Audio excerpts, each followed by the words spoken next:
From Charleston, South Carolina, please help me welcome Jasmine Adams.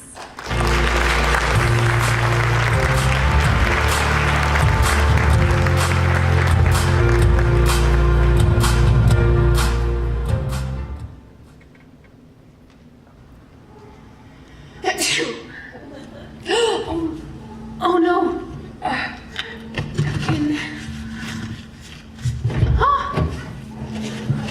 Hey there. Oh no, what's wrong? I was doing my makeup and it smudged Well, all all you need over. is a smudgy. Oh, what's a smudgy? My company is Smudgies LLC. We sell these little makeup remover cloths that work completely by themselves. So where can I get one? You can go to my website, smudgiesllc.com. There's my card. Thanks, Jasmine. No problem. For now, you can just use mine. Perfect. Yeah, now you don't need any of this other stuff anymore. Wow. Amazing. See? Thank you. You're welcome. Let's go. Let's go.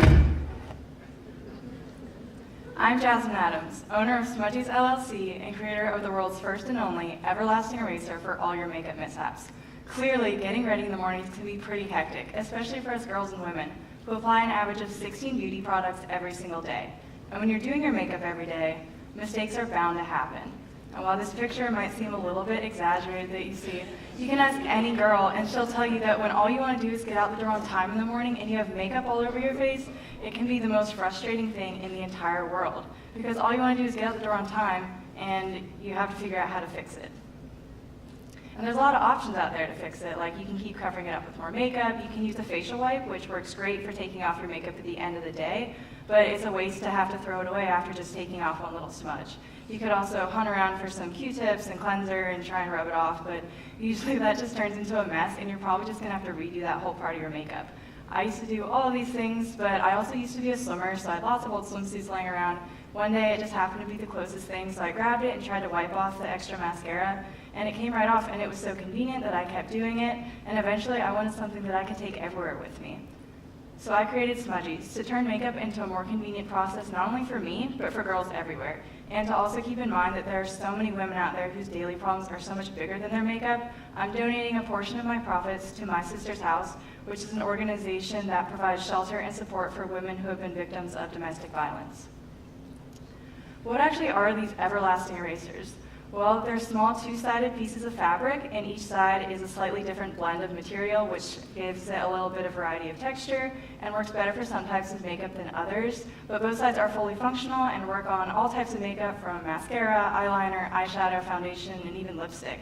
No water or cleanser is required, and they come in a variety of colors and patterns. I've surveyed some of the users of Smudgies, and they've had great responses, like, I never knew how badly I needed this until I got one. Each one sells for $7.99. The cost per unit is broken down there on the screen. Adds up to $2.87, leaving me with a profit margin of $5.13. And I have fixed expenses of $45 a month, just including my advertising and e-commerce fees for my website. So I have to sell 9 units a month to break even. And the beauty industry in the United States is massive, and it's still growing. Over $55 billion in sales are generated annually, and I'm reaching out to any women and girls over the age of 10, as well as makeup artists or people in the performing arts, and I can sell to anyone in the United States because I'm selling through a website.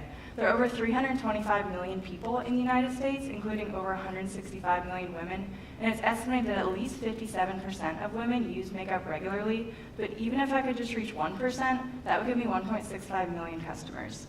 And I'm looking for women who are appearance conscious, budget conscious, or who are just applying makeup often, whether it's for school or work or social events or a combination of all three.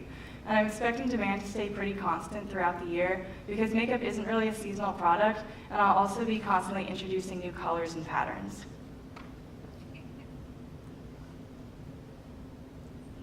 I'm mainly reaching my customers through social media because it's a fairly inexpensive way to reach a lot of people really quickly, and it's also very influential with younger people who are my core target demographic. And it's also a great way to get feedback from my customers through comments and reviews, and they can really let me know what they'd like to see from the company in the future. And the internet in general is just such a giant place for makeup between all the blogs and magazines and YouTube channels. So I'm reaching out to social media influencers and makeup artists to see if they could feature a smudgy in just one post or video, which would generate a lot more demand from their followers. My competitors are any other products that women also use to fix their makeup mistakes, including these felt tip makeup remover pens, as well as facial wipes. But Smudgies have clear advantages. They're so convenient because not only are they small enough to fit in your pocket, but they work 100% by themselves. Whereas these other products actually depend on the liquid makeup remover that's inside them. So if they dry out, they're completely useless. And the thing with the pens is that you actually have to clean them off with a tissue or something else every time you use them, or else they just get dirty after the first time and smear up all your makeup. And facial wipes, of course, are single use only, so after you use it once, you have to throw it away, making Smudgies a much more durable and sustainable option for the environment, as well as a much less expensive option in the long run.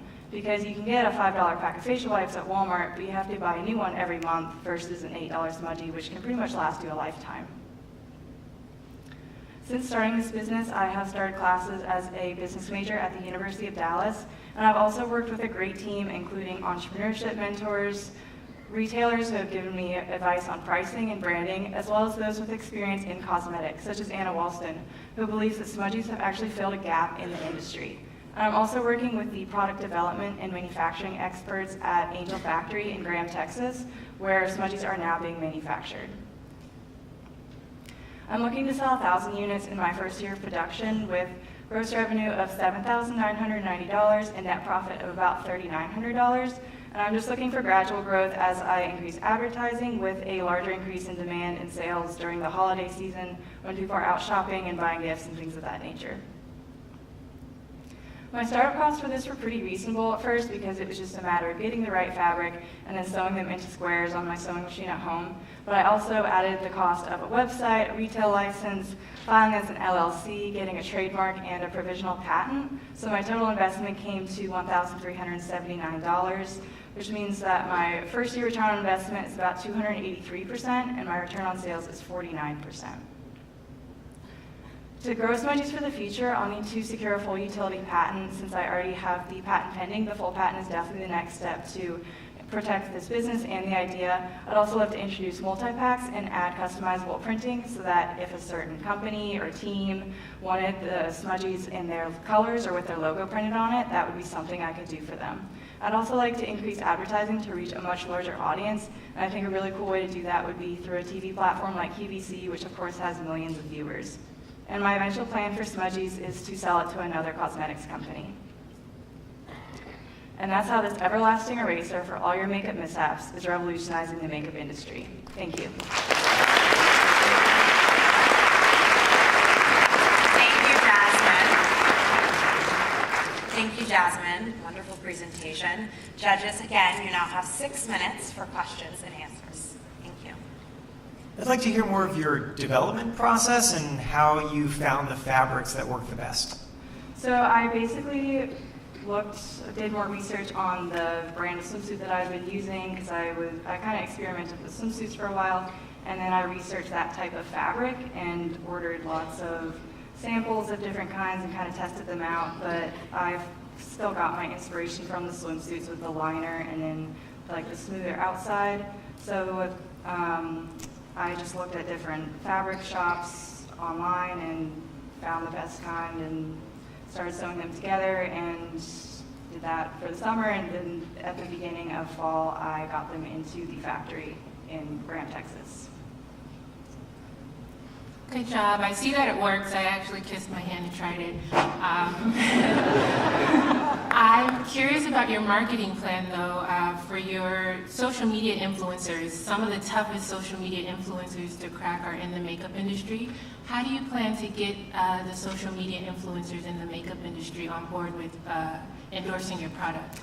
Yeah, thank you. I'm planning to start sending samples out to them. I've reached out to them on social media, but I didn't have much inventory until I got them in the factory, so I haven't had a chance to send any products to them, but I'm hoping to send out some products and hopefully get some, if they use it, hopefully they'll love it enough to show it on their sites or in their videos.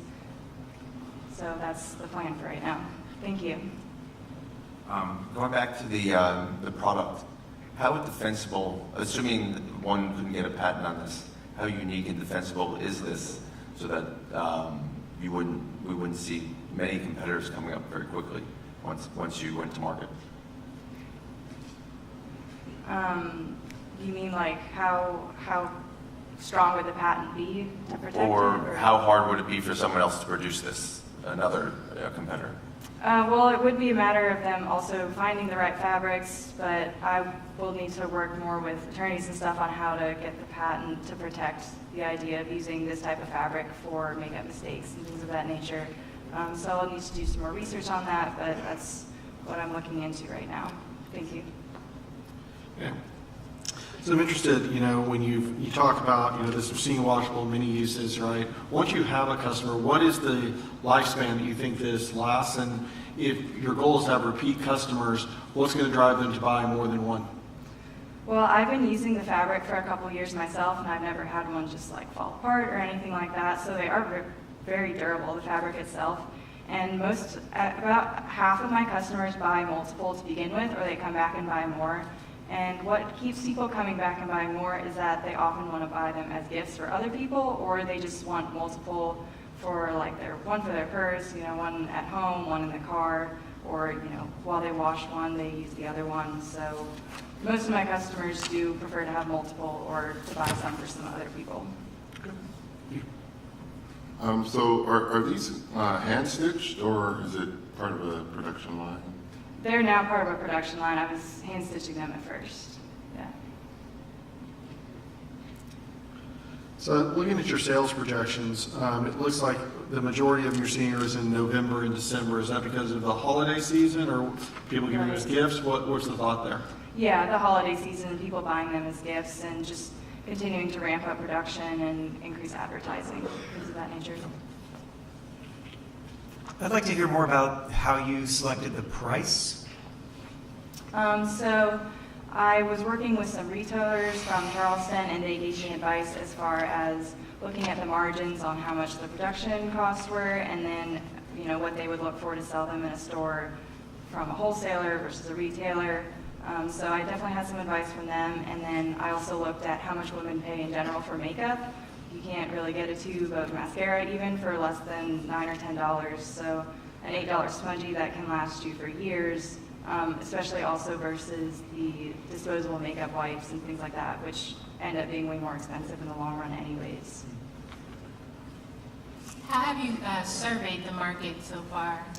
I surveyed just people that I sold them to in the beginning and got responses that way, and then also through the social media, people have submitted responses and reviews.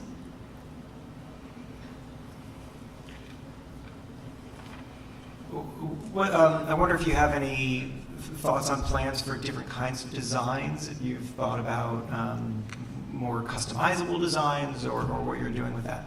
Yeah, I would love to add like customizable printing so that, like I said, if a certain company or team or group wanted a certain design printed, or if like one of the social media influencers, if they wanted to have their own smudgy design or something like that, yeah, that's definitely something that I would like to add in the future.